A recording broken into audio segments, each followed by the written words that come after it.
In this video, I'd like to talk a little bit about variations.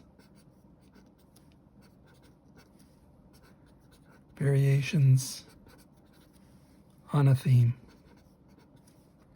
And as I mentioned in my previous video, this is a concept that, well, lots of people use, but I had particularly noticed it mentioned by Roy Crane. And I think he called it changes in his cartoonist profiles. Series of kind of scrapbook suggestive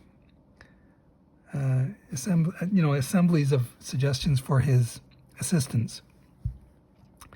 So it's the idea that you don't have to jump straight to the end result. So I like this bird character, and I've got the beak. But I'm going to try and keep this simple to make the examples clear. So I've got this guy that I drew last time. It's like a variation on that idea. But say you draw something and you don't really like it. You may or may not like it, but you look at it and you go, well, how can I make it better? Because often we want to get right to the straight, end result, straight to it, have it looking perfect. But we don't think of redoing, but with variations. And you think of it like putty, where it's, again, like a computer model. You can stretch it, you can chop it, you can turn it around, do whatever. So here maybe I'm going to take this bird guy and say, well, I like that, okay, but what about if he had, well, let's make a smaller beak, and we'll change the chin, make it like this, and we'll give him a bigger head and wider apart eyes. Well, you can see that instantly the character changes. Of course, I'm changing several things at once, but you can most easily see the effect if you only change one factor each time. So here I've changed the size of the beak, his expression, and maybe I'll give him a different cranium. That's like a skull. We'll give him some hair too.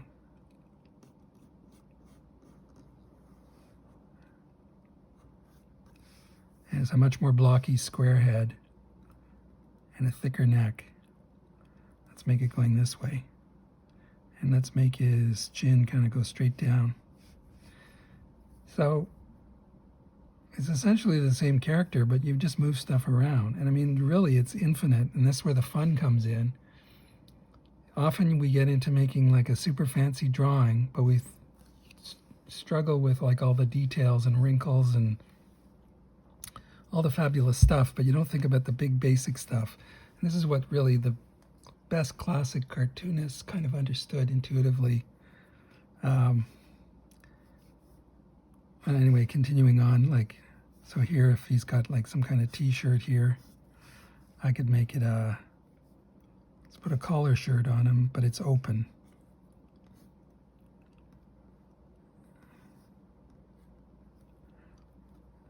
Let's actually make that like a button.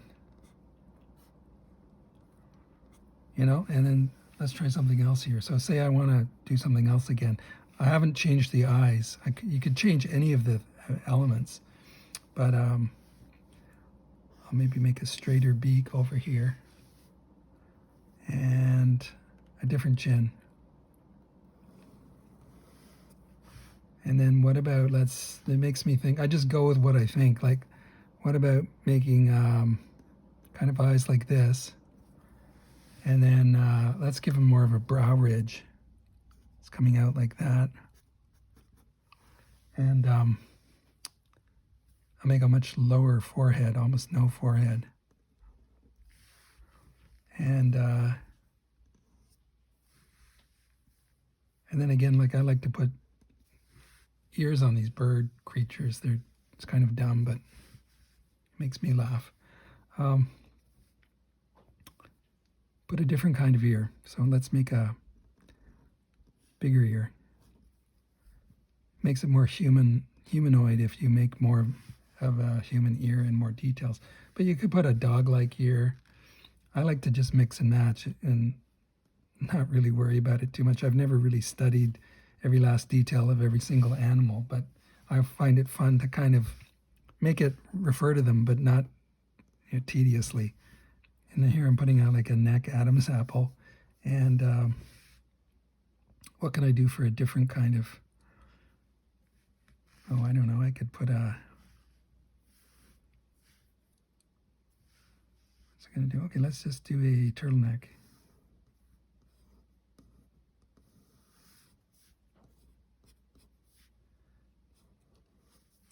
And you know, maybe he's wearing a vest underneath or some kind of zippered jacket or something. So anyway, I'm drifting off a bit, but the idea of this video is simply to talk about variations. And it could go on endlessly. I mean, you can do it on the computer with layers in Photoshop if you have that. If you don't, it's fun to just, you know, you can get paper and just lay over it.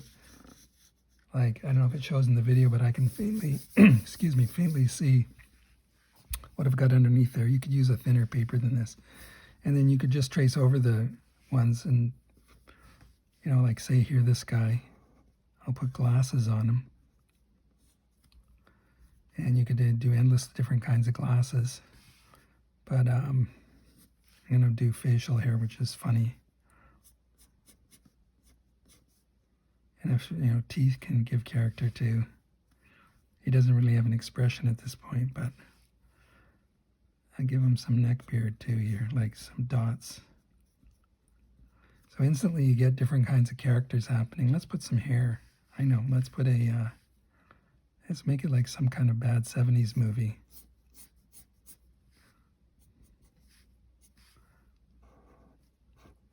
And we'll make it like the sideburns.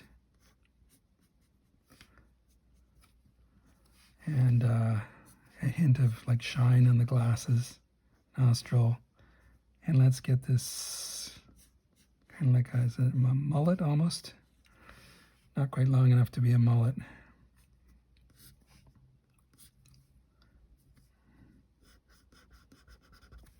Anyway, you can see the idea. I'm just endlessly making variations. And the idea is that you walk yourself slowly into some kind of end result. So you didn't jump right to it. If you don't like what you have, start playing with it.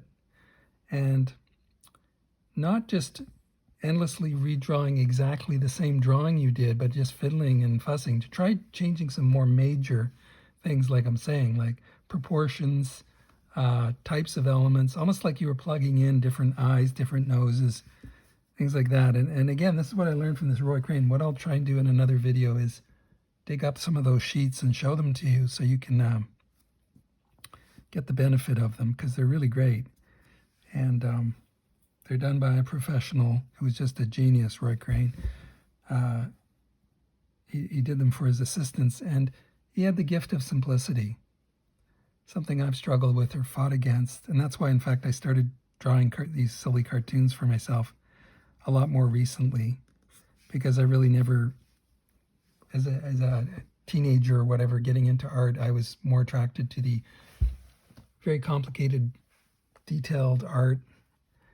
And I didn't spend enough time thinking about the basics, the basic structures and forms. And it's going to get into a longer story, so I won't share that here. But it's really when I went to work at Nelvana in 1980 here in Toronto, working on the feature film Rock and Roll. And I, for the first time, saw animators and the way they drew and the way they thought, which was very structural and simple. Because, you know, if you're going to, with the old 2D animation, if you're going to repeat a drawing over and over and move it, it can't be overly complicated. So you have to deal with the big forms, the major forms, and make them interesting. Anyway, that's enough for now. Variations on a theme is my theme, and have fun drawing. Thanks for listening to me. And please, if you like this, subscribe, like, comment, share, and have a great evening.